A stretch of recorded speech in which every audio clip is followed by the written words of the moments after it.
मेथीची भाजी बनवण्यासाठी एक जोडी मेथीची भाजी स्वच्छ निवडून आणि धुवून घ्यायची।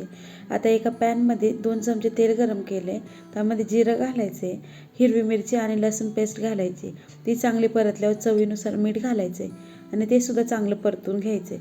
त्यानंतर धुतलेली भाजी यामध्ये घालायची आणि चांगलं मिक्स करून घ्यायचे। यामध्ये मी मूग डाळ घालणार आहे। 2 ते 3 चमचे मूग डाळ पाण्यामध्ये भिजत ठेवली होती अर्धा तास, ती यामध्ये घातली। तुम्ही याऐवजी हरभऱ्याची डाळ सुद्धा वापरू शकता। आता चांगलं मिक्स करून घेऊया आपण आणि झाकण ठेवायचं आणि 1च मिनिटात भाजीला चांगली वाफ काढून घ्यायची। बघू शकता याला भाजीला किती पाणी सुटलेलं आहे। यावरच आपल्याला भाजी शिजवून घ्यायची। 2 ते 3 मिनिटं अशी मोठ्या गॅसवर भाजी शिजवून घ्यायची।